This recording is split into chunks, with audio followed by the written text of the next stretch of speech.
Sounds good. Cool. Okay, so hi everyone. Thanks for joining us today. My name is Jen Bentley, for those of you who I haven't met before. I'm the Alumni Officer for the Faculty of Health. And I'd like to start today by acknowledging that much of the work of the University of Waterloo takes place on the traditional territory of the Neutral, Anishinaabe, and Haudenosaunee peoples. Our main campus is situated on the Haldeman Tract land granted to the Six Nations that includes 6 miles on each side of the Grand River. Our active work towards reconciliation takes place across our campuses through research, learning, teaching, and community building, and is centralized within our Indigenous Relations Office if you're looking for more information. So I'm excited to welcome everyone here today. It's been a busy week of alumni office hours, ending today with Rob. And yeah, I'm excited to continue to bring alumni back to connect with our students. It is an important priority for the faculty and the broader university. It gives us a chance to show our students what is possible and share the successes that our alumni have had and help shine a light on the path for our students who may be wondering what their own futures will look like. So this has been the first week of our series for this term. So just want to remind everyone to take a look at, we have 2 more weeks of office hours coming up in February and March. So make sure you look ahead to those and join if you're interested in learning about some more careers.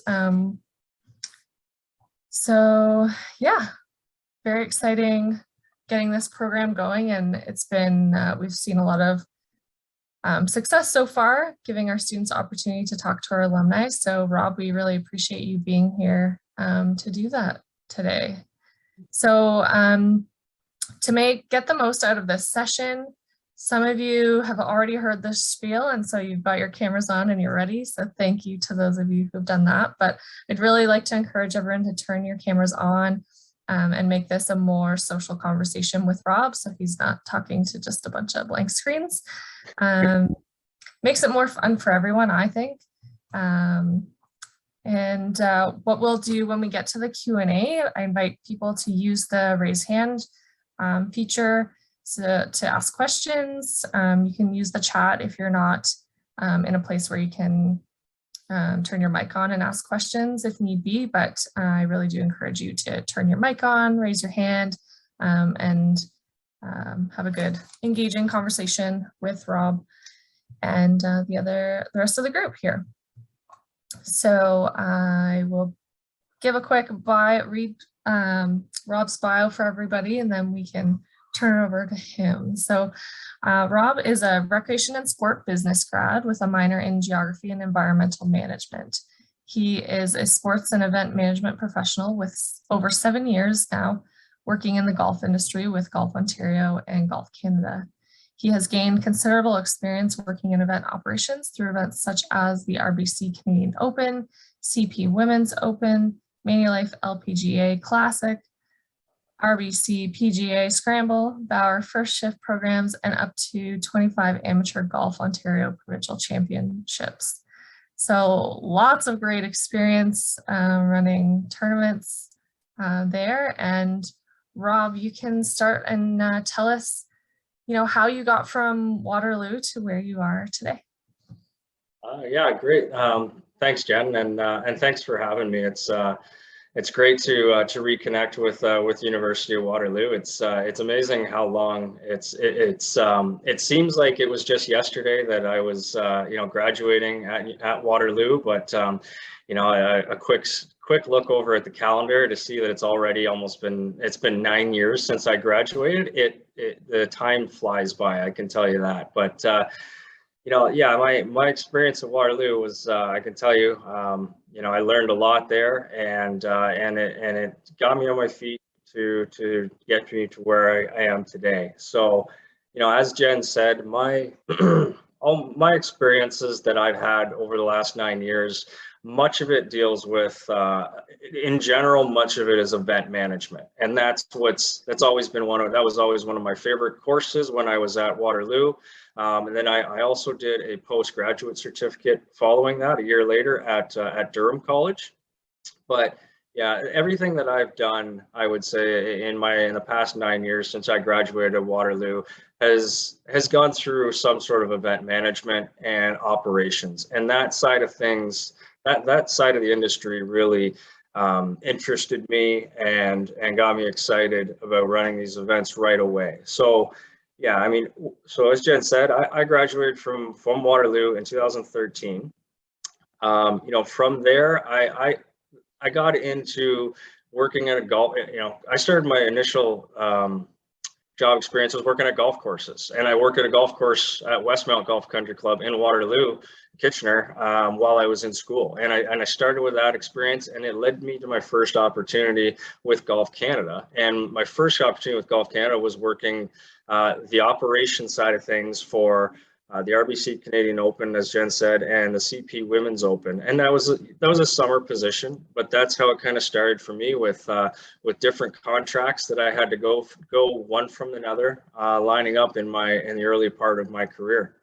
You know, I got to see from start to finish how those events are built out, how the setup starts. You know, you wouldn't believe how early those events begin, the initial setup on those golf courses. You're talking 8 weeks out from the first round of those tournaments is when we actually get on site and start the build out for those events. So it really is, you know, one of the best things that I always tell people about in events is the way those events, you get to see how they're built out, you know, everything that goes into it, and how it really comes to fruition, you know, over the course of that time. So, you know, from there on, you know, I met a lot of great contacts in my first year. You know, some people that I still know and work with at Golf Canada even today that I met in that first summer. But, you know, it was a real eye opener. You get into something like that, you learn how long hours you're working, how much, you know, how hard a worker you have to be, and working in all conditions sometimes. But you know, that was my first real experience that I got into it. And from there, what I realized is I felt that I needed something more actually when I came out of university. And you know, even I had my first experience, you know, in this sport and event management side of things, in a position like that. And then so like I said, I went and did a graduate certificate at Durham College. And that was just something extra to add to my resume, really, because there's some schools out there. Durham College is one, Humber College is one, is another one, but there's a few out there that offer short programs that can add that additional you know, certificate to your resume. So I did that. It was an 8-month program, and it came with an internship. So I was 4 months in class and 4 months right into an internship. So out of that, I got into an internship with Golf Canada again. And you know, it helped me get into that back with Golf Canada because I had already established some contacts, and they knew me from the summer before. So I went into something actually different with my internship. I went into partnerships and marketing. And you know, when you have that opportunity, something like that, sometimes it's neat to just learn a different side of the industry. So, you know, the previous year before, I got to see the operations. So I thought partnerships would be, you know, something else that interests me and that I would learn from. So, you know, I did that I was actually only there for 3 months. And then within 3 months, I got an email from the tournament director of the Manulife LPGA Classic when that was in Waterloo. And it was the tournament director I had worked with, again, from Golf Canada initially, and she moved over to that event, and they told me they needed an operations coordinator. So I interviewed with their operations manager. We met at a Tim Hortons, I remember, down in Oakville. And you know, from a quick coffee and donut meeting, we sat down and talked together and went over my experience with that.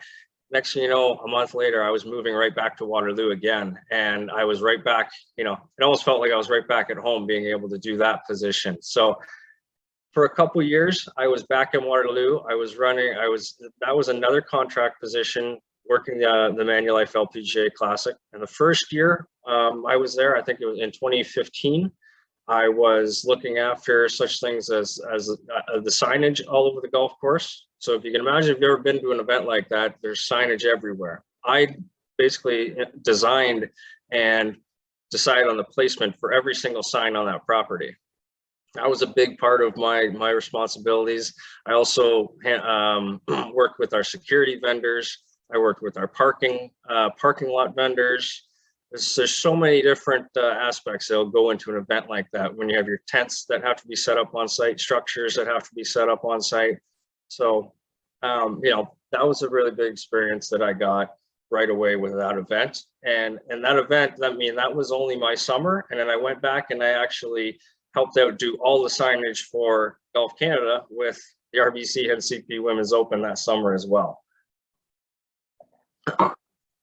So that takes me to 2015, and kind of you'll notice for my career as I've worked my way through, a lot of this was contract to contract to contract. And when you come out of university or college, you're gonna, you know, full-time opportunities are very difficult to come by, or they're very competitive. I can tell you that. You know, when I came out, I had to do a contract with Golf Canada. I did a contract with the Manulife tournament, and then once I had finished the Manulife tournament that year, again, I had to find something else to line up right behind it. So that's when I got into those, they're called the Bauer First Shift programs. And totally, you know, same thing, we're running events, but that was back in hockey. And that kind of, you know, I grew up playing hockey my whole life. So it was that was a really great opportunity. We went, you know, we met as a whole team in Mississauga and in the fall that year. And then you branched out into teams, about 5 teams, and those teams traveled all across Canada. So I led the team for Ontario. So we went all over Ontario putting on these hockey events that introduced kids 6 to 10 to hockey that had never played the game before. Their parents didn't know a lot about it. So we ran the welcome events for these. We got to give out all these brand new equipment, hockey equipment, to all these kids for, I think their parents paid $99 and they got all this brand new gear. So it was an amazing opportunity to kind of get to do that. And I think we ran about 30 of those events. But yeah, I mean, I was able to luckily line those up in the fall and winter, did those. And then I came right back in 2016 to then basically looking after all the operations with the Manulife LPGA Classic the next summer.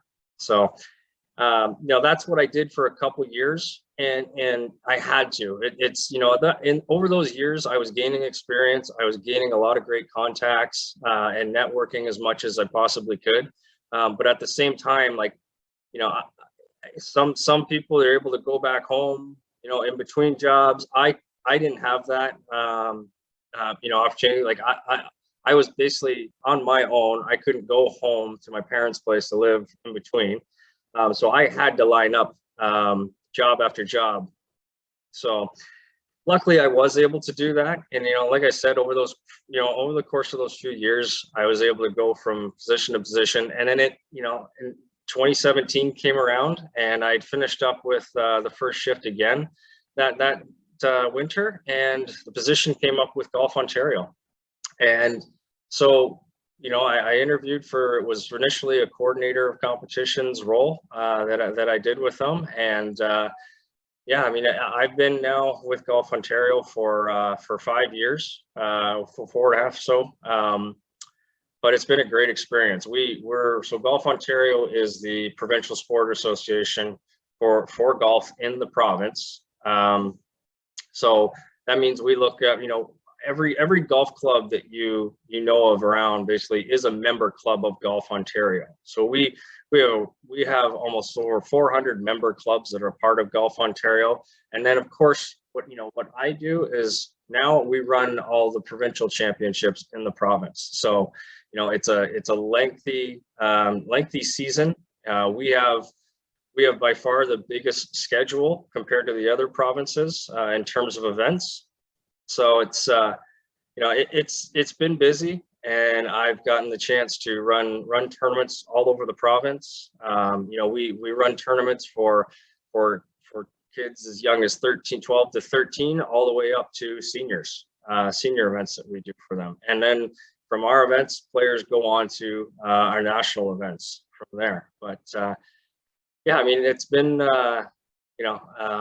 it's been a busy 5 years or so that I've gotten to do this. And, Jen, I don't know if you noticed on my LinkedIn, but, funny enough, I was in a coordinator role for 2017 until March of last year, actually.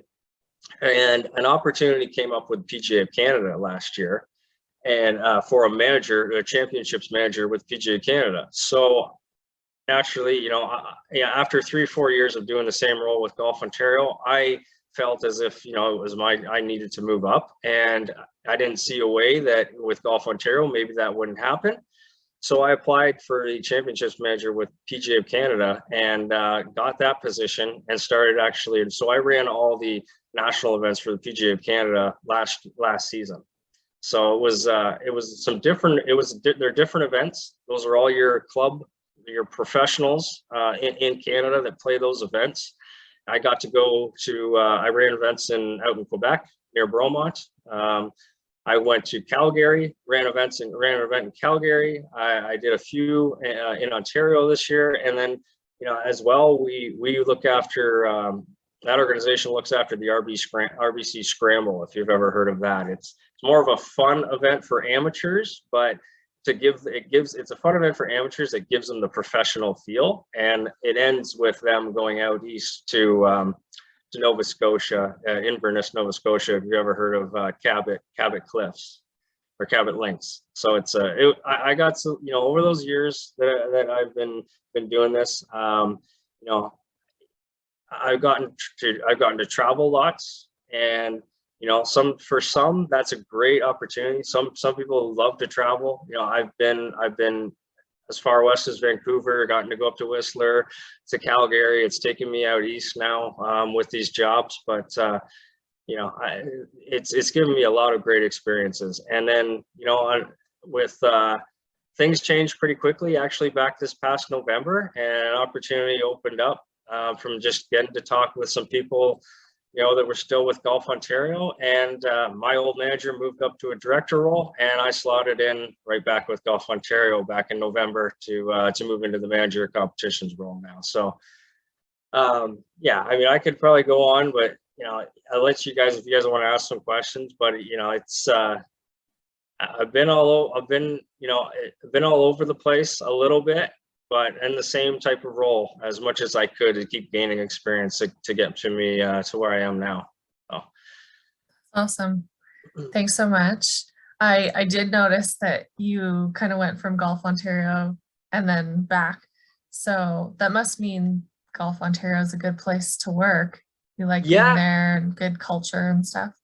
And you know what? And Jen, like that's honestly some of the biggest things that made it an easy decision for me to go back. And it's funny when you're in an organization for, you might get there for 3-4 years and you might take it for granted a little bit. You just kind of, you get into, it feels normal to you, or you just kind of get into the swing, it's routine for you. And I thought I needed a change. So we went to the PGA Canada, and they were great events, and they're a great organization, but it just wasn't the same feel to me. I just didn't really feel that it was as good a fit. And honestly, from going from different organizations, you'll really see the culture differences in those organizations. And Golf Ontario has such a good culture, like just the personalities at our office. The passion that everyone in our office has, it just makes for a great team. And when I was at PGA, they had a lot of great people too, but I just didn't feel that the same way. Even when I've been at Golf Canada, the same thing. I didn't feel that same. You just doesn't feel as connected with everyone, I guess. But the people you work with and the culture and atmosphere that's created can be such a big part of what makes you happy at work. Yeah, absolutely. Yeah. Okay. Go ahead. Oh, that's okay. You can finish your thought. I was gonna. No, I just say like sometimes it comes down to personal reasons and other things too, and that played a little bit of a factor too for me. Yeah. Yeah, the PGA is a little further away from where I am. I'm back up in Barrie now, so either way, I'm kind of commuting a lot. But yeah, I mean, there's a lot of different things that kind of that'll go into your decisions. Mm-hmm. Yeah. So we can turn it over to the group if anyone is ready with questions that they want to ask Rob. So feel free to raise your hand or just turn your mic off and chat. The group's not too big. That might work okay too. Just hop in. I can ask a question first. Yeah. Awesome. I'm Devon. I'm in my final year of kinesiology at Waterloo, but I don't really plan on doing much with that. Like, I don't plan on going into the rehab field, so like I'm not use my degree as much. In a field that like relies on soft skills, like a lot of your roles do probably, how do you leverage your soft skills without that experience when you're like applying for these roles and trying to get these contracts and things like that? Or what would you give advice to a new graduate doing? Well, yeah, Devon, like, you know, from what I see, a lot of it, like a lot of students coming out of university and college is like, I just recommend getting as much volunteer experience and intern experience as you can. And, you know, sometimes even in your position, if you're coming from kinesiology and you're applying to more of an event role, you know, I don't need to see that you work directly in events before, but you know, like if I'm looking at someone coming out and they're applying for one of our internship positions, I always tell people nothing's almost more important than work experience that you can gain, and it doesn't always have to be paid work experience. It's you know, when I was at Waterloo. You know, it's fun. Jen mentioned how I knew a girl named one of our friends, Crystal, and I think in my second year, she got me involved with athletics, and I honestly just ended up helping out with the promo team from time to time when I could, doing the hockey games, doing some of the football games, and a few other things that we put on throughout the year. Some events I got involved with. But it's just various things like that you can end up then putting on your resume, and that someone like me, if I'm hiring for internships, and then I'll look at those. And yeah, I mean, like just to trying to gain experience, I guess that's similar to the role that you're applying for, really. Like that's really the biggest thing. You know, I've seen plenty of people. I've gotten plenty of applications of people applying for internships, and where they've got a degree and they've come out of university, but they didn't. But I've seen them where they have literally no work experience, and it doesn't matter what kind of work experience it is. You know, we just want to, you know, someone like me, I just want to see that, you know, even if somebody had to do a job where they're working at Tim Hortons or working at McDonald's, something like that, as long as it's work experience is vital. Like, I'll give you an example. I had I just completed some interviews for our coordinator of competitions role that I'm hiring for right now, and you know, one applicant, he then graduated for about 3 years now, and he's done some various roles over the course of that time. But you know, when we interviewed him, he had done something last fall. And, you know, and then we just asked him, so, okay, so what have you been doing, you know, for the time being? What are you doing right now to keep busy? And he wasn't doing anything. So it's just, you know, it's just important that you're always, you know, even if you're not in something that's related to your field right at the moment, you know, it's important to just keep gaining work experience, even over the course of time when you are applying for different positions. Yeah, and I think even with jobs, you know, say Tim Hortons is your job experience, but drawing the comparisons of those transferable skills. So, you know, conflict management when someone wasn't happy with their order, or, you know, communication skills, those things. And you're a Don as well, right? So like, I think you'd have a ton of transferable skills from things that you've done as a Don. Oh yeah, I think I wasn't asking from a place of like I have no experience, but like you see job posting, then they ask for like specific things, and I was like, oh, is that like the end all be all? But like from Rob's answer, it's really not. No, Yeah. like Devon, like it actually, Jen brings up a great point there too. Like one of the questions like we'll always ask, like even if you're in something totally different, let's say you're working in retail or you're working in a fast food industry, you can always bring up experiences that you've had in terms of customer service. I'll tell you one thing, I can teach anybody how to set up a tent and how to and where to put tents and where to put signage and stuff like that. Like that's, you can pick that up easily, but having the confidence and just, yeah, like having those conflict management skills, developing those are usually, you know, that stands out being more important, and just having confidence too in yourself when you're dealing with a complicated customer that's given you, you know, that's bringing up certain issues, whatever it may be. But you know, and then you know, we'll usually ask, okay, and then how did you resolve that issue? What was the outcome of it? A lot of stuff like that is honestly tells us what the kind of person you are. Thank you. Okay, who else has a question for Rob?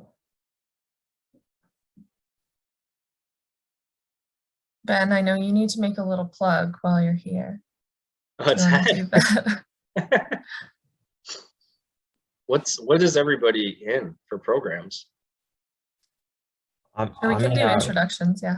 Ben, go ahead. I'm in rec and sports business. Yeah, and then I'm actually like I'm hoping to do the event management minor and also maybe a minor in tourism as well. So trying to keep it diverse. Yep. Well, that's great that you guys have that as a minor now, because even when I was there in 2013, it was either tourism, therapeutic recreation, or recreation and business. So I went the business way because, like yourself, I had the sport mindset I had that on my mind right from the get-go when I decided to go to Waterloo. And for me, it was, you know, I'll tell you, for me, it was between, when I was applying for universities, I only had basically three options. It was go Laurentian, Brock, or Waterloo. That's all the programs there really were when we were applying. So it was an easy decision for me. I knew the Waterloo program still lent itself to recreation and the sports side of things too. So, you know, that's what led me actually to Waterloo. But I know you guys have a little bit more. The program's really developed since I was there. Yeah. Does anyone else have a question, or should we do you want to do a few more introductions, Rob? Sure. Yeah, if anybody else wants to jump in, and what program you guys are from? Sure, we can go around. Devon, I can't remember if you said that at the beginning. Sure, I can go. Devon, 4B term of kinesiology, finishing co-op. I am getting a kin degree with a minor in psych. And I am looking to apply to like graduate schools for sports psychology, but also thinking about like taking a year or two off to work. And that's why I was like looking at full-time jobs for the first time, which is a little scary. Yeah, you know what? After I graduated, the year I did graduate, like I just worked that year personally too, you know, and I took the year, like I said, that I went and did worked with Golf Canada for a year, got that position luckily, and you know, then I decided to go the grad program way. Mm-hmm. And there's, I'm going to have to send you this information to the group, but a friend of mine who's an alumni from Waterloo, she's working on, is it the Ontario Summer Games that are happening this summer? Yep. So they're going to have like tons of contract positions. Mm-hmm. So that might be an interesting option for you. Yep, okay. We actually work with the Ontario Summer Games too. Cool. It's kind of an interesting opportunity that we get to do every other year, but yeah, it's a cool event that they put on. Fortunately, it's been postponed since 2018, but it's a pretty cool event for teenage kids and stuff. Yeah. We'll keep going with some introductions. I'll go over to Audrey. Do you want to introduce yourself? Hi, I'm Audrey. I'm a first-year tourism development student, and I'm planning to minor in event management in Spanish, hopefully, but that can change. Awesome. Thanks for joining us. Sophia? Hey everyone, I'm Sophia. I'm in my third year of Rec and Sport Business and Theater Performance. And yeah, I do have to leave in a few minutes for an in-person class, but Rob, it was lovely to meet you. Thank you for sharing all your wisdom with us. I did submit a question, Jen. Can I pop in with a question? Absolutely, go ahead. Amazing. So I know you talked a lot about the importance of experience and volunteer. Is there anything you did specifically at the University of Waterloo that really helped you in your career?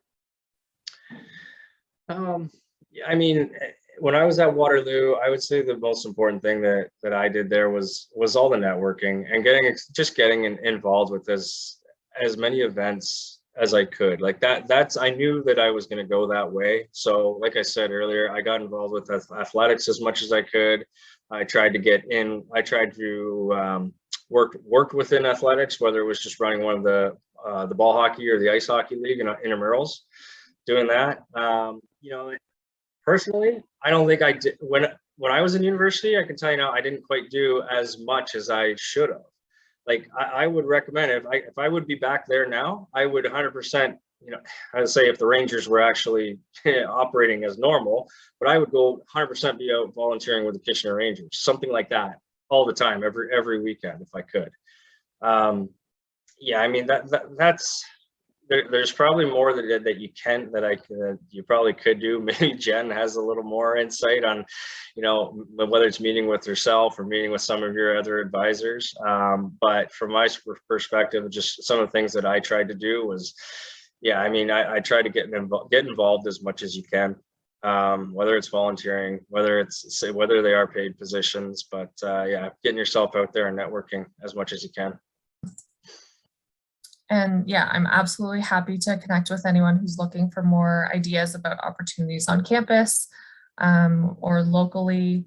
I'm connected to lots of people, including all of our alumni. So feel free to connect with me if you have specific ideas or things you want to explore. I can absolutely help. Kaylee, you look like you're available now. Do you want to do a quick introduction?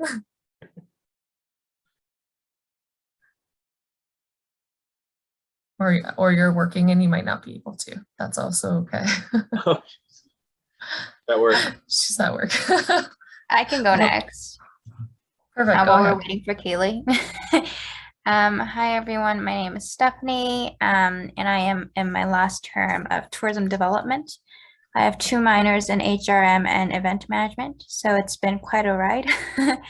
Unfortunately, I'm also working, so I was in and out of the entire discussion here, but for the ones that I've been listening, they've been super useful. So I do apologize if I'm not as engaged as I would have liked to today. No problem.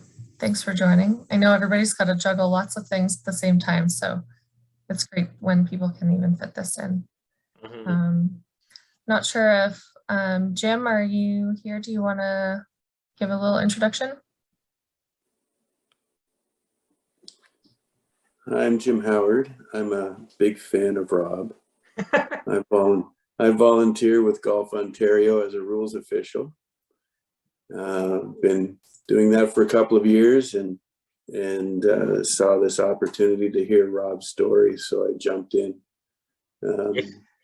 I'm not an alumni. I'm a staff member working in HR, so I can relate with the experiences and everything that you're talking about, Rob. I had a question when I submitted my when I signed up. Was there one experience or event that just triggered the light to say, I want to do this? How did you come to wanting to be an event planner, or not an event planner, but you know, the career path that you've chosen? I mean, the first opportunities that I got when I worked for Golf Canada and being a part of those setups for the RBC Canadian Open and CP Women's Open, they were eye openers. I mean, those are huge events that take place, well, normally take place every single year. But, when you see everything that goes into those events and the people that you meet, you get the opportunity to be alongside the pros as well. You're right there, right beside them. Sometimes you do get the chance to converse with them. And it's just that there's opportunities behind the scenes that you don't get as a spectator. But yeah, I mean, from a large point of view, that was my first initial impression to events or experience with events, and that got me started in golf. And and those are the connections that I made in the golf industry right away. But I've ran events that have been so much smaller too at the same time. Like I said, when I ran those Bauer First Shift hockey programs, those were usually just an evening event that we would quickly, we'd set up during the day, run a quick event. But it was it was more the reward of doing it. And I love doing those events so much because of the feedback you get. Like I said, the rewards that we felt from running it and seeing the people's faces and how they reacted and how happy they were when we were getting, we're fitting their kids for brand new hockey gear. It's it really, like that really, it makes you feel good. But just having those experiences, I've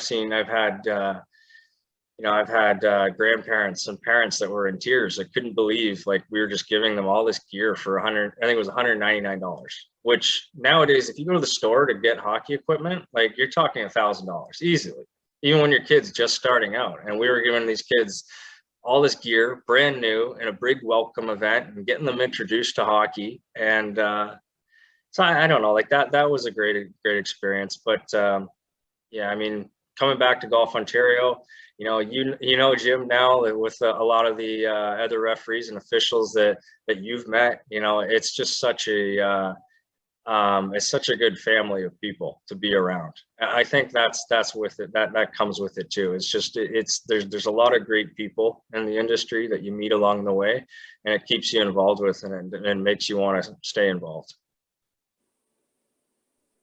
Well, they picked well. I think I'm a big fan of you. Yeah, appreciate it. Hopefully we get to do some events together this year. Let's hope so. Awesome. Thanks for joining in, Jim. John, are you here? Did you want to introduce yourself?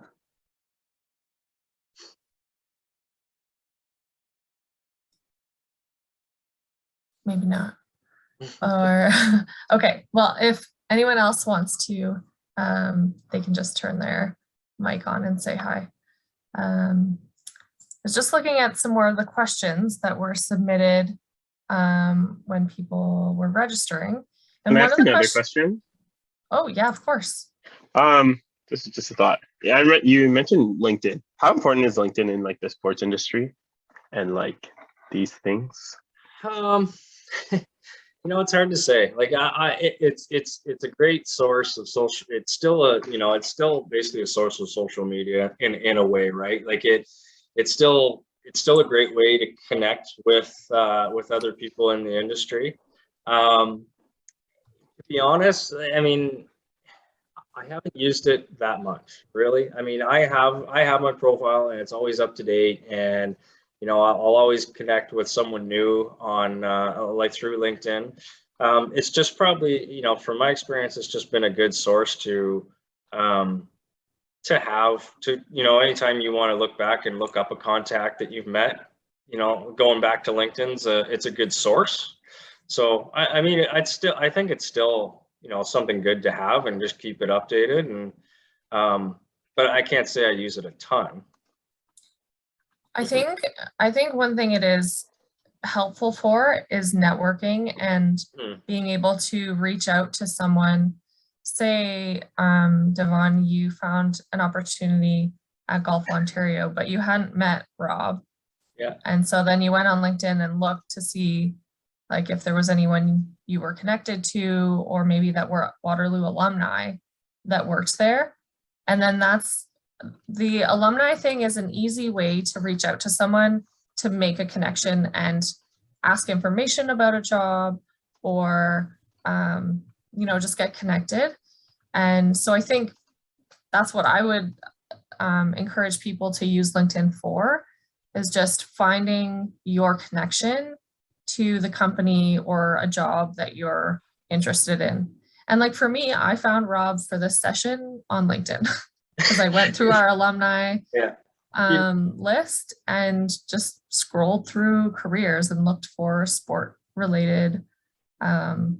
And it's funny, Jen, actually, now that I think about it, the position that I got with the Manulife LPGA Classic came as a result basically of LinkedIn, actually. So I'll take back a little bit of what I said there, I guess. How did that happen? Like, did someone just message you? It's a great way to actually, to find somebody. Maybe you didn't get their contact info, but you can find them on LinkedIn and send them a message there. So yeah, her name was Melena Wright. She was the tournament director for the Manulife LPGA Classic, and we had worked together with Golf Canada the year before. And yeah, she's actually the one who, she just sent me a message on LinkedIn and asked, just reached out to me and asked what I was doing, how much longer I had left in that internship that I was doing, and asked when I'd be available, basically. Yeah, like the recruiters do use LinkedIn and will find you and send you a message and ask you. I've had that happen as well, where I'll just get a message from someone I've never met before, but they have a job opportunity that they're hiring for, and my experience and skill set fits with what they're looking for. So yeah, I know. I was always surprised when that happened. I was like, oh wait, that actually happens, but it does. Yeah. So yeah. That's why I say it's good to just have and good to keep updated. You never know. Yeah, you don't have to be active on it, but just having an up-to-date profile. Yeah. And that alone is worth it, I think. Yep. And does anyone else have any other questions? One of the questions on here was, do you know any good job sites or other pages that could help for searching for sport-related positions? You know what, like in my own experience, I've gone back and forth. I'm sure if you guys haven't already heard of SIRC, I feel like so many people go to SIRC, that cert page, that any job that comes up, you're gonna have a lot of competition.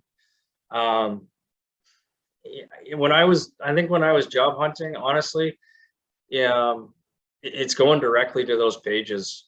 They're going directly to the associations that you might be looking at and checking their job postings. I'll tell you right now is probably and I didn't realize this when I was in university, but right now is probably the most important time to be looking for jobs and applying for jobs for stuff for this summer coming up. Golf Ontario, yeah, Teamwork Online is a good example if you're looking for those kind of positions across Canada and the US. Personally, I didn't, it depends what route you're going into. If you want to go that route with some pro sports teams, they'll post a lot on there. But it's looking at those associations. It's right now is when Provincial, Golf Ontario, we literally just put up, I'll let you guys know, we literally just put up a number of positions, our intern positions for the summer. We just posted them, and then we shared it all through our social media channels to make sure people know. I've seen other ones, other hockey associations, they'll do the same thing. So, yeah, I mean, and I would say those are your main ones. Some of the schools, keep checking the school ones as they post it. They'll get I'll usually when we do post our internship positions, I have a list of contacts from a number of schools where we'll share it right to the schools, and then hopefully the schools then share it to their students. If anybody else has any other good ones that they've seen, for sure, shout them out. Yeah, I think you can set up, there's a few I'm blanking on the names, but like LinkedIn, for example, you can post jobs in LinkedIn and you can set up automatic searches that would send you reports on whatever recurring timeline you want, like weekly or monthly, and then it'll pull jobs that fit the criteria that you've set up as well. So I'm biased, but golf in Ontario, well, with golf specifically, but Ontario even more, we are one of the only sport associations that actually, using our protocols, ran events the last 2 years. I can tell you that. I know last summer, more of the sport associations were able to get back going, but for the most part, majority of whether it was tennis, soccer, baseball, they all canceled their whole seasons in 2020. And luckily with golf, we were able to put in protocols in place, and we completely redid our schedule in 2020, and we ran tournaments from June right into October. And as Jim knows, we had to do the exact same thing last year pretty well, and we still ran events. So I just say, just letting people know. It's funny, like in terms of internships and stuff like that, if people are finishing up this year and they're looking for internships, I'm a little biased, but the internships for golf, you have no worry that those are going to happen. I guess we've been lucky enough. Yeah. Ben has a question. Yeah, maybe even just like expanding on that. I was actually gonna kind of like maybe drop the bomb and ask the classic pandemic question, but like golf, like I think has had a really interesting time during the pandemic, and like has almost gotten like more popular in some ways. I was kind of wondering like what that experience was like for you, and if you think that like the pandemic has like changed like the trajectory of like the golf field, and what kind of like adaptations you made.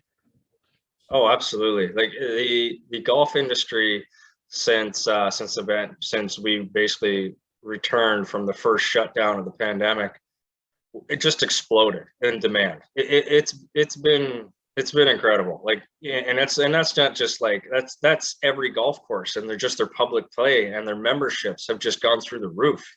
If you in the spring, I guarantee you, it comes springtime and you want to go get new clubs at Golf Town, good luck, because it's everything in terms of supply is so far behind still, and everyone's still playing catch up because of so many people, they didn't have a whole lot else to do. Like I said, men's, even your men's slow pitch, stuff like that.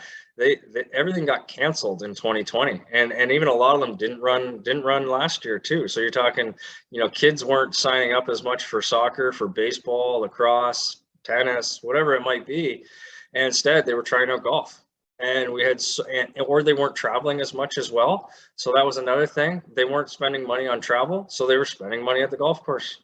And they were and parents were getting their kids, into memberships at the club. And then it was something that they could do, those kids could then do is just, they just they drop them off at the golf course for the day and let them play golf all day. And, they're still getting great exercise. They're still outside all day and meeting new friends. So, there's that side of things. And then in terms of dealing with the pandemic, we had to institute a lot of different protocols that came along with it. We had to restrict gatherings. We had to check in players every single day. We had to have, normally, you do registration on the first day, and then after that, you just show up into your tee time, right?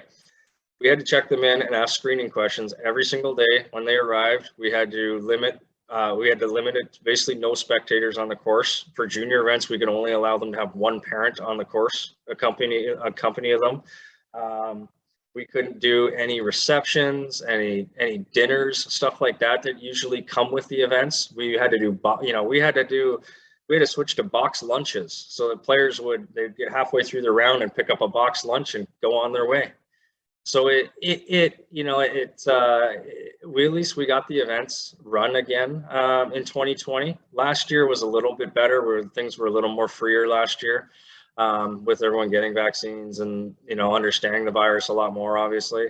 But that first year, it was tough. And it took away a lot from the atmosphere of the events, because you couldn't, we had to basically, after players finished their rounds and got done at scoring, they had to go in their car and leave. They couldn't stay and watch their friends finish or cheer on their friend, watch the last putts come in for the winner to finish. It was finish up and see you later.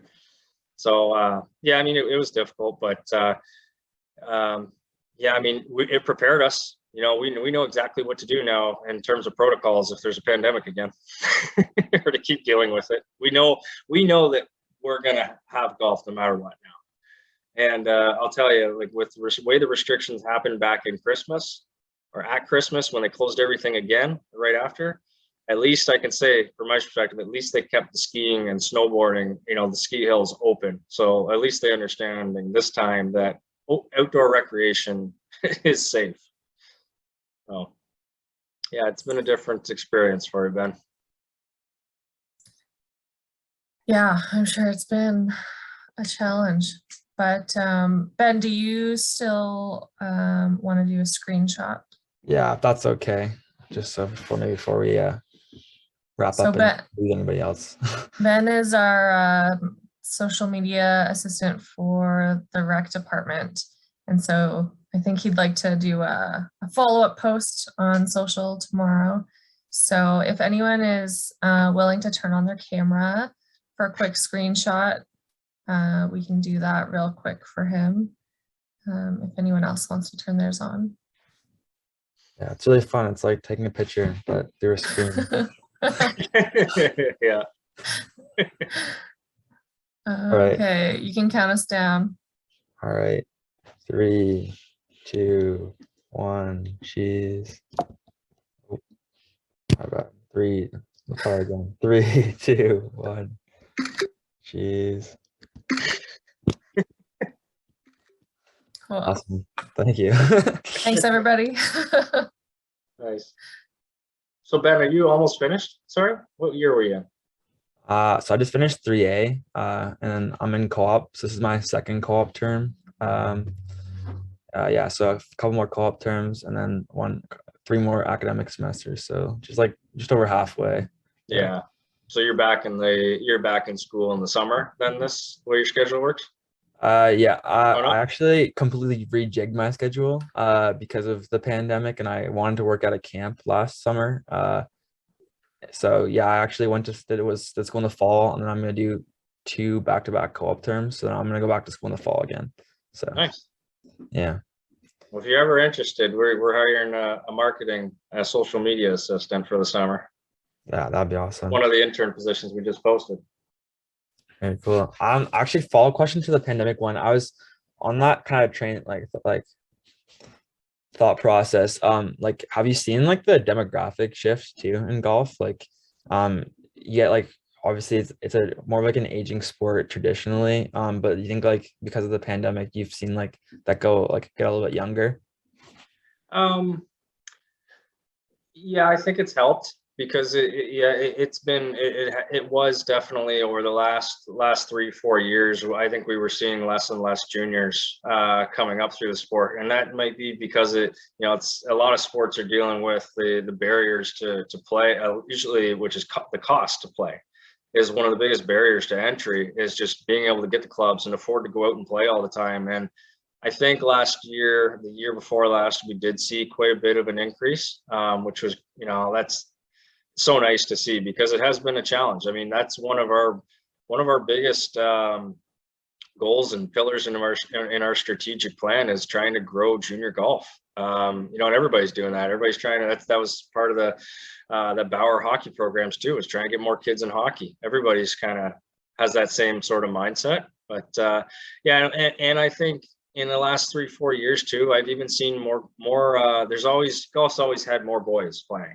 It's always been a 70-30% more boys. And in the last 3-4 years in our youngest divisions, it's been great to see. I've seen our U13 and our U15 almost split 50-50 boys and girls. So and maybe that's the Brooke Henderson effect. We're seeing that now. So many young girls are big fans of Brooke Henderson. She's definitely had an effect, and she's such a great ambassador for the sport. So a lot of young girls, want to be like her. So it's been nice to see. But overall, we're seeing more players playing, whether it's men or women, senior men or senior ladies. But yeah. So we've got a few minutes left. I'm gonna ask a real hard question for you. Tell us what your favorite part of your job is. I think my favorite part of the job is being able to be out at the events. Honestly, like sometimes it's, and like I said, it's from start to finish. Like I run so many events. Might be all over the province. Generally, it's the same build out. It's the same, from start to finish as usual, but it's just seeing them come from start to finish and that fruition of them coming together. And kind of what I said about the Bauer First Shift, those hockey programs, it's the reward of running those events and seeing how it affects other people that you're putting it on for. That's the best thing that you get out of running these events is the experience that you're giving to others. When I ran the RBC Scramble, helped out with that this past fall out in Nova Scotia, like those guys that, those teams that made it out there, they're just average Joes. It's a scramble tournament. So it's based on like, however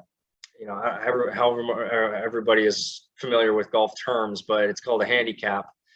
So it just levels the playing field no matter what skill level you're at. But it's an amateur competition that everybody competes with from all over the country. And then they get an opportunity to go to Nova Scotia at one of the best courses in the country.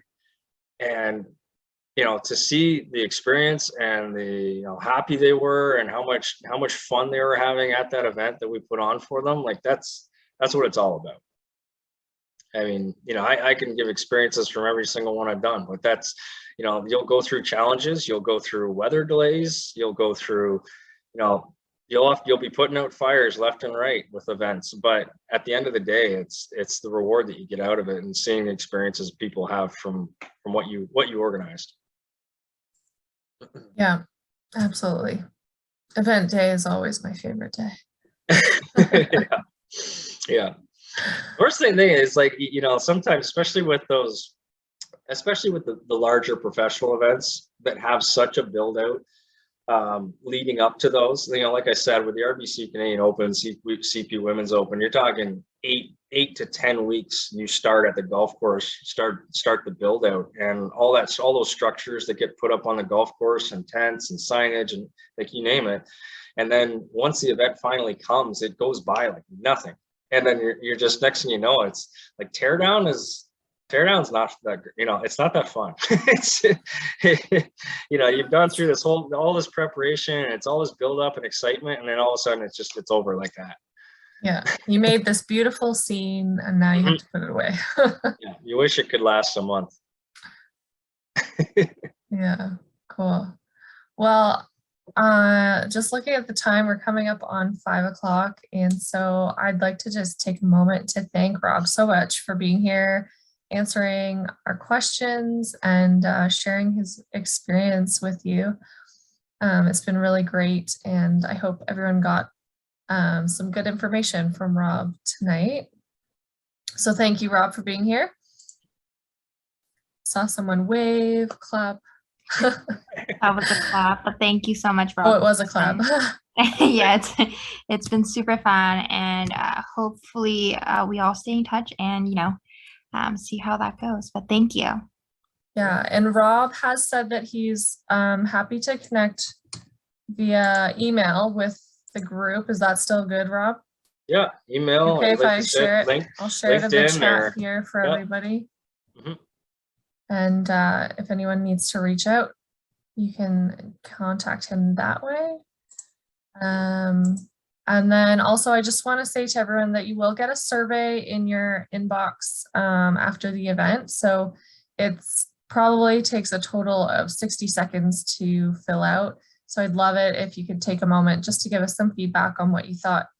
Today, it's a pretty easy scale: sad face, middle feelings, and then happy face. So just have to share your emotions with me. But then helps us continue to build out these programs, and any other types of speakers you'd like to hear from, career types, that sort of thing. Feel free to share that so that we can continue to bring what people are interested in. And lastly, I'm going to do a quick plug for our tote and poster design contest. So if you have some creative skills and want to design something to be featured on our faculty tote bags. The contest is open until February 4th, and I encourage anyone who's interested to submit a design, and I'll put the link in here for that as well for anyone who's interested. And otherwise, those are all of my notes. And I'll just say thank you again to everyone for joining us tonight. All right. Thanks again, everyone. Thank you. Okay. Thank you. Thank you. Nice meeting you. Yeah. Have a great night, everybody. And Rob, you can hang on. Okay.